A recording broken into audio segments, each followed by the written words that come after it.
It is now up to President Cyril Ramaphosa to appoint the country's Chief Justice.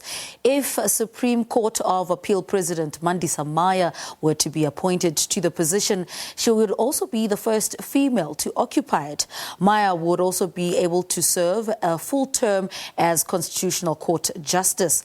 The Judicial Service Commission recommended her as the most suitable candidate for the top position in the Constitutional Court. The announcement came after deliberations by the JSC following the conclusion of interviews with all four candidates. After 4 days of grueling interviews, hard questions posed to 4 of the country's top jurists, and 8 hours of deliberations, the Judicial Service Commission has decided that the best candidate to lead the judiciary is Supreme Court of Appeal President Mandisa Maya. What made our task difficult was exactly that the candidates were all of a high quality, and the uniqueness of the process, which was also unprecedented insofar as the President, for the first time ever, nominated more than one candidate to be interviewed by the Judicial Service Commission. The Constitution is very clear that the Judicial Service Commission is making a recommendation.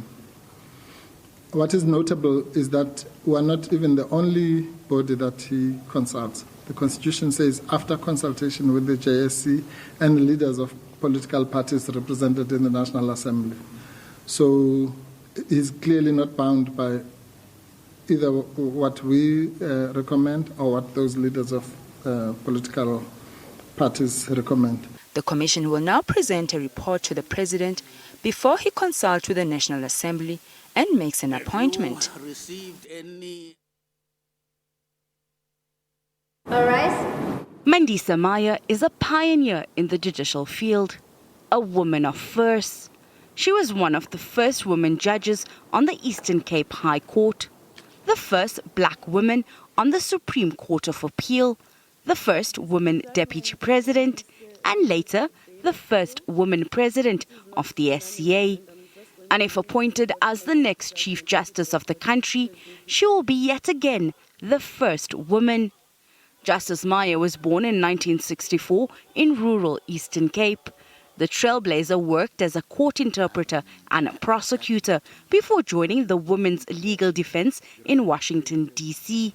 As the country moved into democracy, Maya worked as an investigator for the Independent Electoral Commission.